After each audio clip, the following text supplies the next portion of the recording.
Welcome back to Dreams of Disclosure.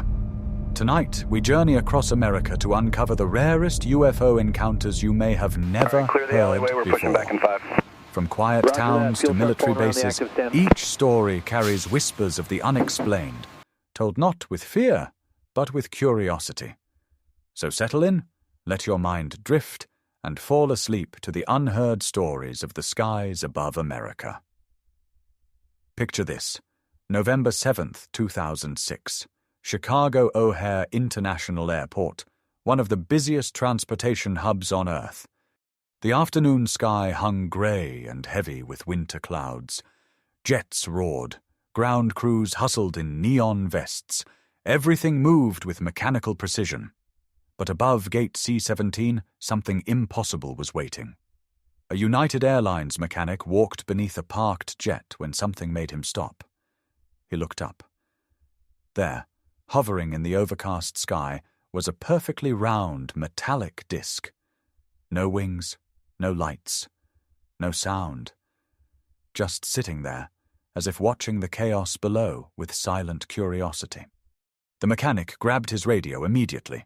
Within minutes, the word spread like wildfire through the airline staff. Pilots stopped mid-checklist. Ramp workers shielded their eyes and pointed skyward. Gate agents pressed against the windows. One witness would later describe it as a grey-silver disk, clearly a disk, hovering silently right over our gate. At least 12 United employees watched as this object defied everything they knew about flight. It hovered at roughly 900 feet, perfectly still beneath the cloud ceiling, as if studying them. Then, without warning, it moved. The object shot straight upward with such explosive force that it punched a perfect circular hole through the thick cloud layer above. Witnesses stood in stunned silence as they stared at this impossible cutout in the sky, a window of clear blue surrounded by grey clouds. The hole remained visible for several minutes before the clouds slowly drifted back together, sealing the evidence of what they'd just witnessed. The encounter lasted approximately 5 minutes. Not one passenger saw it. Only the trained professionals who spent their lives identifying aircraft, monitoring flight patterns, following protocol. These weren't your average UFO enthusiasts. These were aviation experts, people who could tell a Boeing from an Airbus at a glance, who knew the difference between a weather balloon and an aircraft. And what they saw that day matched nothing in their extensive experience. By the next day, the buzz had reached outside ears. Employees began contacting the National UFO Reporting Center. Rumors swirled through aviation circles. The FAA's response was swift and dismissive. No record of any unusual object, no radar confirmation. Their official explanation? A weather phenomenon. But to the witnesses who had watched that metallic disk hover and then shoot through the clouds, that explanation felt like an insult to their intelligence and their training. Chicago Tribune reporter John Hilovich caught wind of the story and began digging. His detailed investigation, published 2 months later, would send ripples through national media. "It's not like this is something the employees are making up," he told CNN. "They're very credible, and they're all very consistent in what they saw." The report revealed that a United manager had filed an internal safety report immediately after the incident. Employees described being told not to discuss the sighting publicly. One pilot who'd seen the object from his cockpit confirmed the sighting anonymously, unwilling to risk his career by going on record. What made this case extraordinary wasn't just what was seen, it was who saw it and where. This occurred in restricted airspace directly over an international airport, one of the most monitored and controlled environments on Earth. Any unauthorized object should have triggered immediate security protocols, FAA alerts, even military response. Yet nothing happened. No scrambled jets, no investigation. Just silence from the authorities and a growing sense among witnesses that something was being deliberately ignored.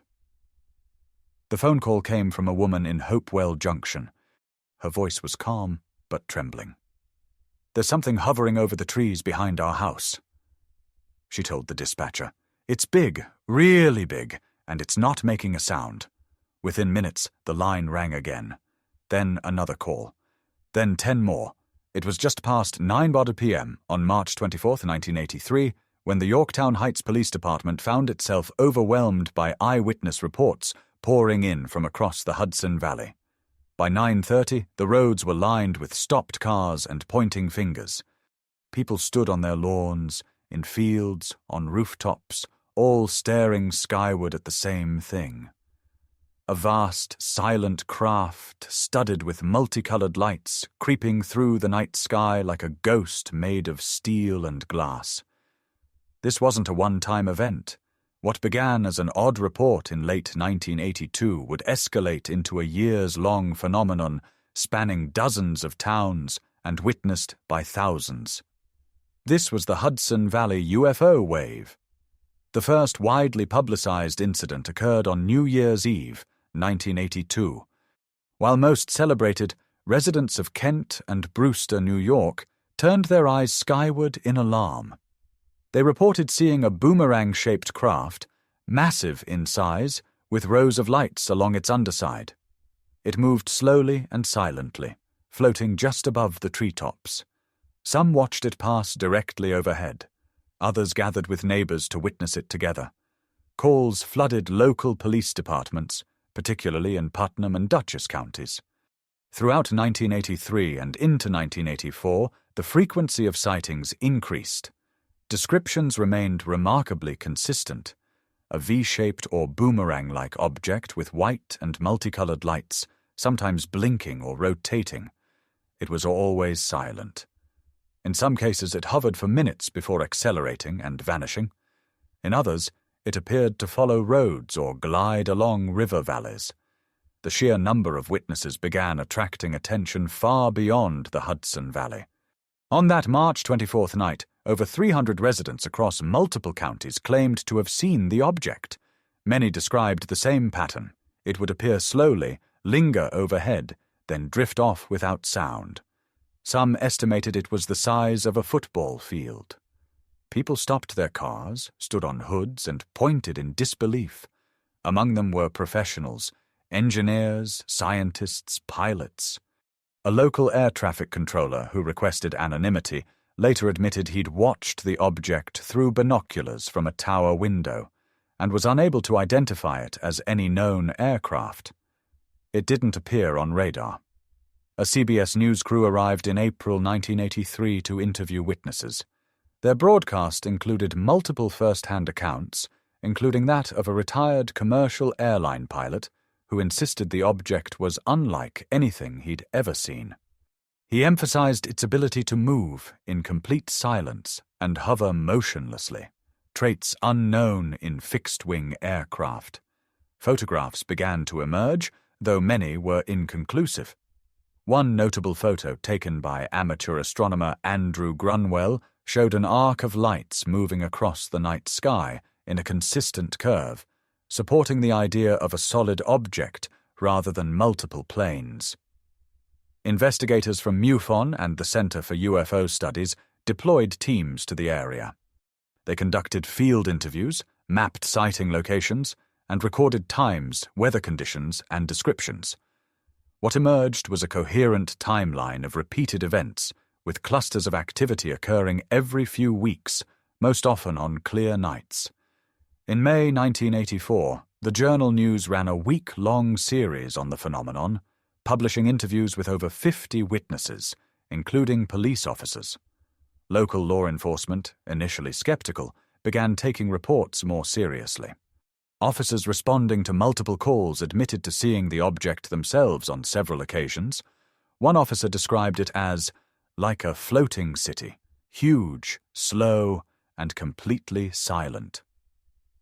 Skeptics pointed to a local group of ultralight aircraft enthusiasts as the likely cause. Led by Howard Stein, a Stormville man and licensed pilot, the group had reportedly flown in formation with colored lights. However, while Stein's group may have accounted for isolated incidents, many researchers pushed back.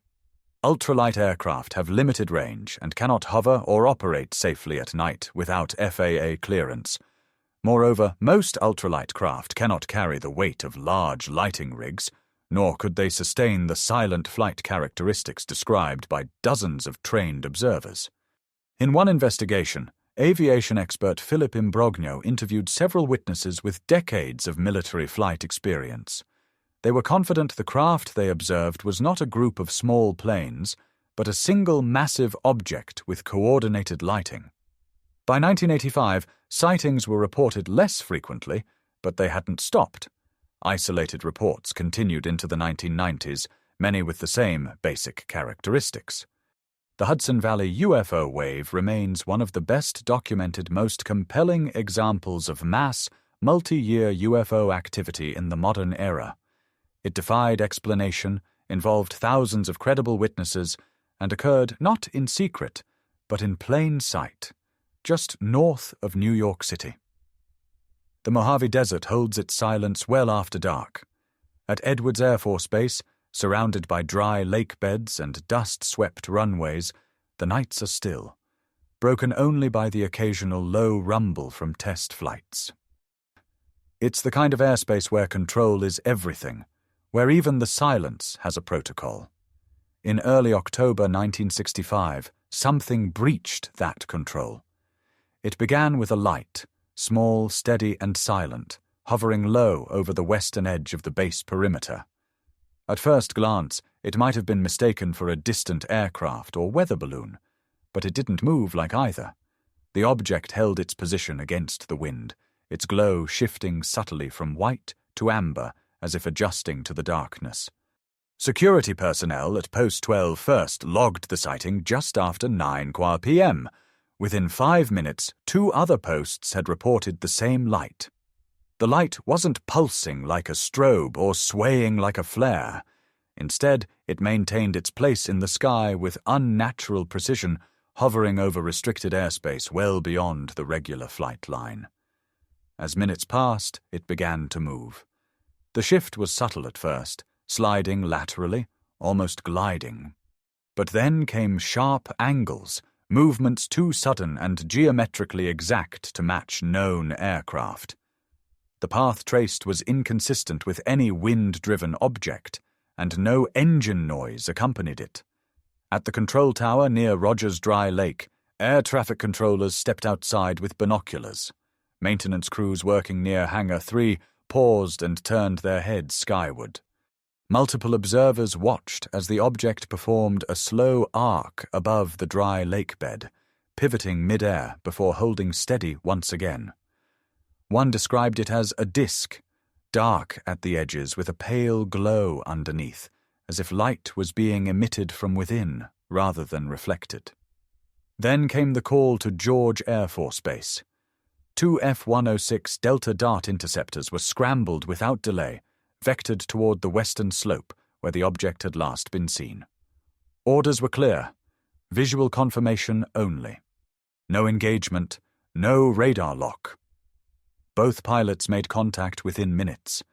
From the air, the object appeared exactly as described, stable, softly glowing, and completely silent. One pilot reported a dome-like shape, metallic in outline but not reflecting, as if light slid across its surface rather than bouncing off. The other pilot noted that the object seemed to be monitoring their approach. As the jets closed in, the object rose, not gradually, but with acceleration no known aircraft of the time could match. It ascended vertically, then turned sharply westward and vanished over the ridge line. Both pilots lost visual contact within seconds. No radar registered the departure. Back at the base, the incident was documented in full. Written statements were collected from tower staff, maintenance crews, ground security, and the interceptor pilots. Weather conditions were reviewed. Clear skies, light wind, no anomalies. No scheduled military or civilian aircraft were in the area. A check with the FAA confirmed nothing was aloft in the sector that night. Internal reports categorized the event as an anomalous aerial object with non-ballistic movement. A notation was made in the Air Defense Readiness Log, but no alert was issued to NORAD. Within 48 hours, an Air Force officer from Wright-Patterson arrived on site. Though his name wasn't mentioned in internal correspondence, he was affiliated with what was still, at that time, an operational wing of Project Blue Book. He interviewed the pilots privately. Observers on the ground were not re-interviewed. No forensic sweep of the airspace or runways was conducted. The report was classified as a Class D case. Unexplained, multiple corroborated visual sightings, no corresponding radar or known platform. But it never made the public summaries. Decades later, researchers accessing Air Force archives through FOIA would uncover fragments of the event. One redacted log from October 7, 1965, confirms an unscheduled flight sortie logged at 21:17 hours, designated as a Type 3 scramble, code for visual intercept based on ground reports. A brief radar technician note, declassified years later, states, "Visual confirmation by tower and patrol. Object non-reflective.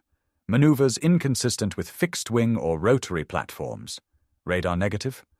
No secondary emissions." In an internal memo dated October 9, 1965, a base intelligence officer wrote, "The object demonstrated controlled movement and significant acceleration beyond our known test parameters. No evidence of adversarial platform or unauthorized incursion. Recommend no further dissemination beyond immediate command." There was no press release, no official public mention. For years, the incident remained sealed. Just one more file in a locked cabinet of sightings that didn't fit known categories and offered no resolution. It wasn't until civilian UFO researchers began tracing Air Force intercept records through FOIA filings that the event was linked to Edwards. Interviews with retired personnel filled in the rest. A former maintenance crew chief recalled being told not to log the observation formally, only to note that training activity had temporarily paused. One tower observer, years after retirement, described the light as too smooth, too deliberate, adding, "It was like watching a machine that didn't care if we saw it or not." Even within Edwards, the story faded quickly. No second sightings were reported. The intercept flight logs were quietly shuffled out of routine circulation. The pilots who responded that night were, according to one account, reassigned within the year. And yet the pattern wasn't unique. A similar sighting had taken place just days earlier at Vandenberg Air Force Base, a glowing object over a test range. No radar, no sound, multiple witnesses. The August air in rural Kentucky was warm and still, with crickets carrying the night's rhythm across open fields. At the edge of the small farming community of Kelly, a white wooden farmhouse stood quietly among pastures and scattered trees. Inside, members of the Sutton and Taylor families, along with friends, were gathered for an ordinary summer evening. Billy Ray Taylor, visiting from Pennsylvania, stepped outside to draw water from the well. Crossing the yard, he noticed something unusual in the western sky. A bright, silvery object moving silently, descending in a low arc toward the distant tree line. Its glow was steady, its movement smooth, and it made no sound above the chorus of insects. He watched it vanish beyond the trees, then hurried back inside to tell the others. The family listened, but remained unconvinced at first. The night had been calm, and no one expected anything out of the ordinary. Not long after, the dogs began barking sharply, drawing several people to the windows. From the dark fields beyond the house, a faint glow seemed to be moving closer. Some stepped onto the porch for a better look. Out of the shadows emerged a small figure, no more than 3.5 feet tall, with an oversized, rounded head and large, luminous eyes. Its arms were long, nearly reaching the ground, ending in talon-like fingers. The body had a metallic sheen, catching what little light there was. The legs were short and thin, and the figure moved with a slow, deliberate glide. Startled, the group retreated inside and bolted the door. The appearance was unlike anything they knew. The men retrieved a shotgun and a .22 rifle and stood near the windows, watching. One of the beings came closer, stopping just short of the porch steps. A shot was fired. The small figure flipped backward, but, instead of falling heavily, it seemed to float to the ground before moving quickly into the darkness. No cry of pain, no sign of injury, just a silent retreat. A noise from above drew attention to the roof. Billy Ray looked up to see another figure peering over the eaves, its glowing eyes fixed on him. He fired again, but the figure slipped out of sight. Moments later, one appeared at a side window. Another shot was fired, and again the being disappeared, only to reappear from another direction. The pattern repeated for the next 2 to 3 hours. The beings circled the house, moving from window to window, roof to fence line. Their movements were smooth and fluid, not like the stride of a person, but a gliding motion over the ground. Apart from the occasional scrape of claws on wood or tin, they made no sound.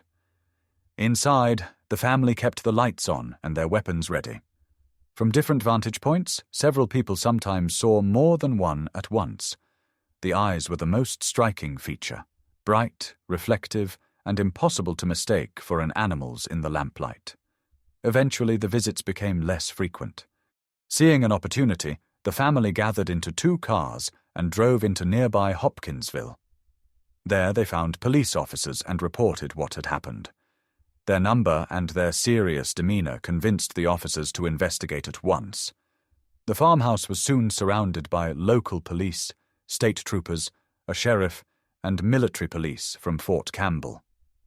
They searched the grounds, moving through the fields and around the house with flashlights. Spent shell casings were found, along with bullet holes in window frames and scratches on the roof, but no footprints or tracks. Even though the ground was dry and firm, no impressions were left. The officers interviewed the witnesses separately. All gave the same description: small beings with large heads, luminous eyes, long arms, and a metallic sheen, moving without sound in a deliberate way. All agreed that the beings seemed more curious than aggressive, approaching repeatedly without trying to force entry. The police remained until daylight. Just before leaving, one of the creatures was seen again near the tree line. In daylight, its metallic reflection was still visible, but it moved into the woods before anyone could approach. The following day, the story spread quickly. Reporters visited the farm, and newspapers soon called the incident the Hopkinsville Goblins case, a name the witnesses disliked. Skeptics suggested misidentified great horned owls, pointing to the glowing eyes, claw-like hands, and ability to glide silently. Supporters argued that owls couldn't account for the size, the metallic appearance, the apparent resistance to gunfire, or the way the beings moved around the house in coordination. Over the years, researchers continued to study the case. Its unusual features stood out: the number of witnesses, the length of the encounter, and the consistency of the descriptions. This wasn't a fleeting sighting. It lasted for hours and was witnessed by multiple people at the same time from different points in and around the house. Project Blue Book did not investigate, as no conventional aircraft was reported. Even so, the case became one of the most detailed close encounters in American UFO history. For the Sutton family, the attention was unwelcome. Some neighbors avoided them, others came out of curiosity. They grew tired of questions and strangers visiting the property, hoping to glimpse something unusual. In time, life returned to its routine, but the memory of that night stayed with them. The farmhouse is gone now, replaced by open ground. The fences and fields have changed, but the landscape remains quiet. For those who heard the story from the witnesses themselves, the details never wavered. Small beings with luminous eyes and metallic skin, moving with quiet precision around a farmhouse deep in rural Kentucky. Why they came remains unanswered. Perhaps they were curious. Perhaps whatever Billy Ray saw descending behind the trees brought them there. The night sky over Fargo, North Dakota was cloudless and clear, perfect for flying. It was October 1st, 1948, just after 9:12 p.m., when 25-year-old Lieutenant George Gorman, a member of the North Dakota Air National Guard, decided to remain in the air after completing a cross-country flight training mission.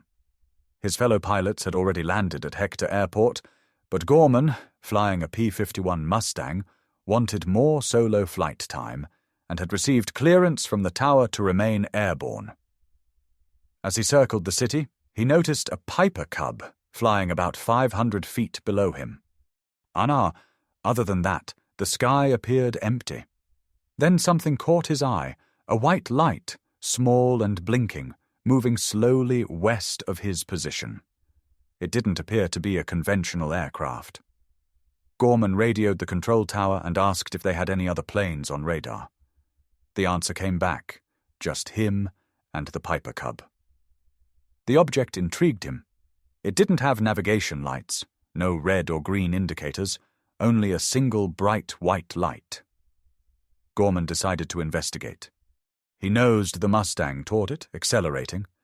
As he closed to about 1,000 yards, the light suddenly stopped blinking and began to move. It turned sharply to the left, avoiding his approach with what seemed like intelligent control. Gorman turned with it. What followed was one of the most unusual dogfights in aviation history. The white light picked up speed, and Gorman matched it. The object made a sharp climb, so Gorman followed. He pushed his Mustang to the limit, nearly 400 milliptoires, but the object stayed ahead, always out of reach. At 7,000 feet, the object turned and rushed toward him head-on. Gorman braced for impact, but at the last moment the light shot above his plane, missing him by about 500 feet. Unshaken, Gorman turned again and tried to climb with it. But when the object reached 14,000 feet, his plane stalled. The light continued upward, silent and steady, before vanishing into the darkness above. The aerial chase had lasted 27 minutes.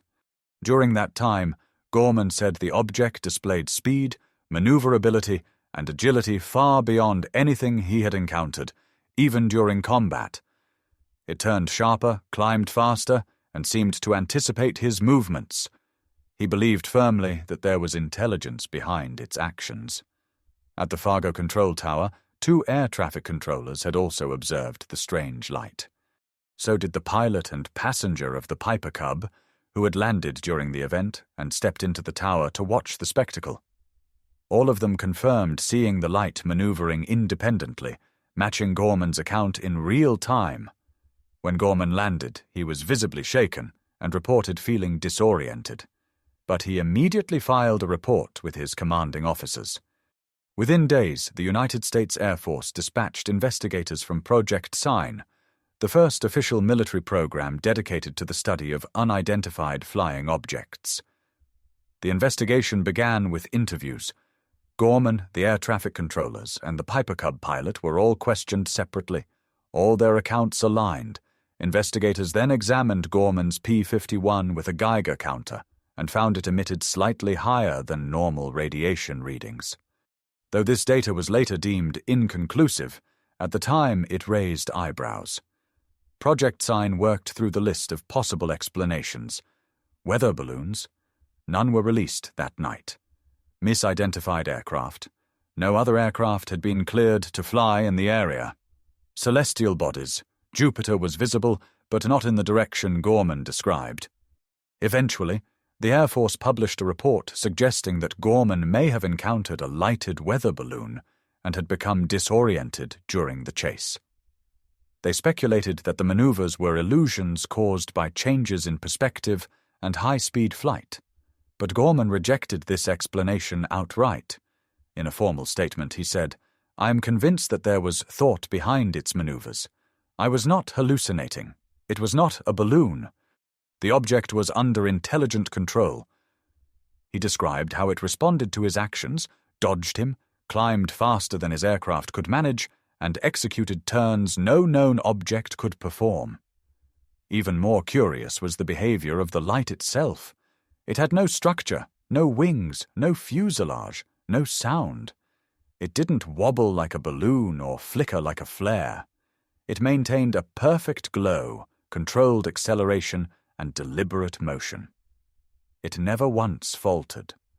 The Gorman dogfight remains one of the most compelling aerial encounters in UFO history. It involved a skilled pilot, military investigation, and multiple witnesses. No amount of debunking could erase the fact that something strange and unexplained had occurred over Fargo in 1948. To this day, the encounter is studied as a benchmark event.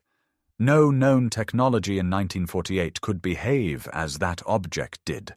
Silent, agile, immune to gravity's pull. Thank you for drifting with us through Dreams of Disclosure, another quiet journey into the unknown. Sleep well, and remember, you're never alone in the dark.